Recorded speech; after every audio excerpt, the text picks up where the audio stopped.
자, 두산 로보틱스가 신규 상장을 했습니다. 장초에 이제 매물에 대해서 좀 출회가 되면서 일부 이제 외인 그리고 개인들이 물량을 많이 팔았습니다. 최근에 지수가 굉장히 불안정하기 때문에 신규 상장주들이 상장을 하는 날 좀 급락을 하는 형태를 많이 보이고 있습니다.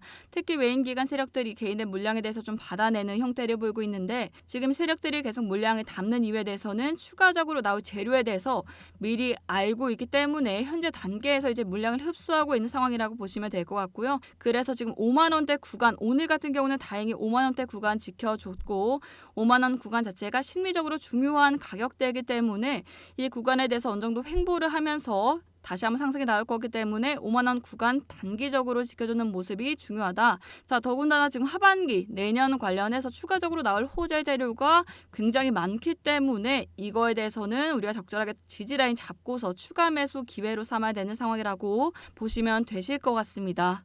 자, 일단은 로봇 기업 자체가 로봇 산업 자체가 2차 전지주를 이어서 인공지능 로봇으로 테마가 형성될 가능성이 굉장히 높습니다.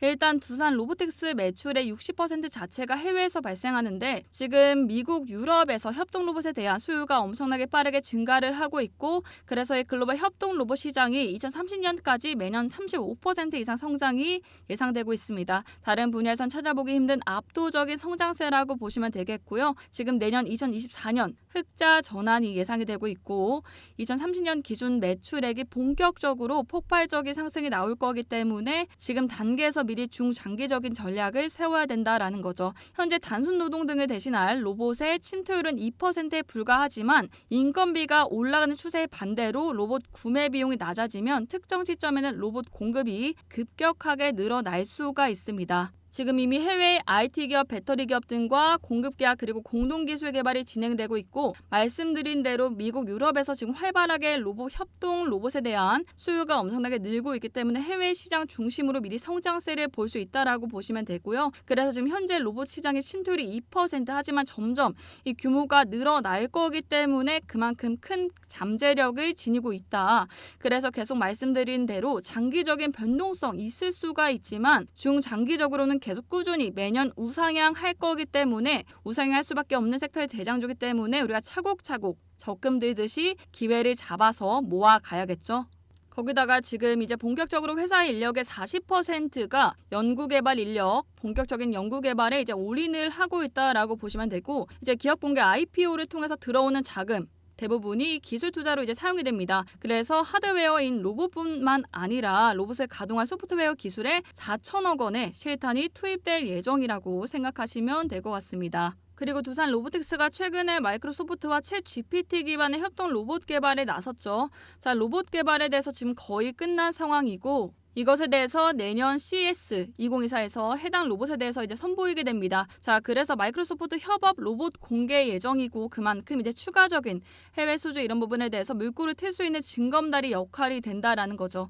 그래서 두산 로보틱스가 2년 만에 세계 최대 전자 IT 전시회인 CES 2024에 출격을 하게 됩니다. 혁신 기술을 뽐내는 자리고 본격적인 두산 로보틱스의 주력인 로봇에 대해서 주목을 받을 수가 있는 무대라는 거죠. 자, 그래서 두산 로보틱스가 공개한 개발 로드맵 중에 가장 눈길을 끄는 것이 바로 챗 GPT, 마이크로소프트의 인공지능 기술이 탑재된 협동 로봇입니다. 그렇기 때문에 이것에 대해서 이제 본격적으로 내년 초 라스베가스에서 열리는 CES에서 공개할 계획이고 이제 장래 신사업으로 꼽히는 자율 이동 로봇 AMR에 대해서는 이제 CES에서 등장할 가능성이 높다고 보시면 될 것 같습니다. 고정된 경로에 의존하지 않고 이제 스스로 학습법을 움직이는 로봇이라고 보시면 되는데요. 자, 그래서 이런 모멘텀이 단기적으로 밸류가 반영이 되면 그만큼 더 주가가 상승하고 매출 실적이 반영되면서 선순환되는 구조로 갈 수밖에 없다는 겁니다. 자, 그래서 지금 일단 장초 지금 시장의 주목을 받는 만큼 변동성이 좀 연출될 수 있기 때문에 이 같은 상황에 대해서 우리가 타점에 대해서 어디서 사고 어디서 팔아야 되는지 그런 대응 전략 미리 잡고 그리고 앞으로 나올 재료에 대해서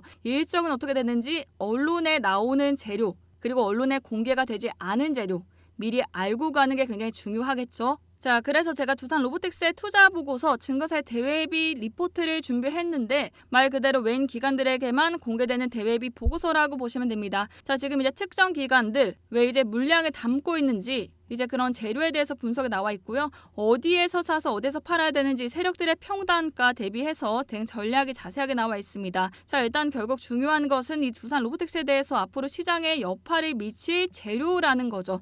재료 그냥 언론에 공개된 재료가 아니라 앞으로 나올 재료에 대해서 담겨 있고요. 총 주식수에서 유통되는 물량 기준으로 외인, 기관, 개인들의 모든 물량에 대해서 산술 평균값이 계산이 되어 있습니다. 그래서 세력들의 평균 단가, 세력들의 매수가, 얼마가 저점인지 얼마가 고점인지, 즉 매수가랑 매도가 분석이 되어 있습니다. 그리고 언제까지 상승할지 중장기적인 시점까지 나와 있는데, 중요한 것은 이 세력들이 주가를 한 번에 올리는 게 아니라 상승과 하락을 반복하면서 흔들리면서 개인들의 물량을 뺏으면서 가기 때문에 반드시 이 눌림목 구간에서 진입을 하는 게 중요하다라는 거예요. 자, 지금 이런 변동성에 대해서 연출이 되면 당연히 우리 여러분들 투심이 흔들리고 마음이 흔들릴 수밖에 없겠죠. 자, 그렇기 때문에 앞으로 나올 향후 전망과 재료, 계약, 어떤 것이 있고 공시, 호재, 정보, 지금 이제 분기별로 어떤 재료가 있고 어떤 이제 이슈가 있는지 미리 알고 가시면 되고요. 그에 기반한 매수, 매도 등 전략에 대해서 준비가 되어 있다면 오늘같이 조정이 나올 때마다 오히려 기회 구간으로 보시면 돼요. 자, 지금 일단은 변동성이 이제 좀 계속 심화가 될 가능성이 있기 때문에 미리 우리가 이런 대응 전략에 대해서 알고 가시는 게 중요하다고 보시면 됩니다. 그렇기 때문에 이 해당 보고서에 대해서는 필수적으로 꼭 받아보시라고 말씀을 드리는 거예요. 상단에 제 개인 번호 010-2788-8454 번호로 두산이라고 두 글자 남겨주시면 두산 로보틱스 투자 보고서 있는 그대로 바로 보내드리도록 하겠습니다. 구독과 좋아요 눌러주신 다음에 상단에 제 개인 번호 010-2788-8454 번호로 두산이라고 남겨주시면 투자 보고서 바로 보내드릴 테니까요. 현재 구간 어떻게 해야 될지 잘 모르겠다 하시는 분들 제가 드리는 이 투자 보고서 꼭 확인해 보시고 대응하시면 되실 것 같습니다.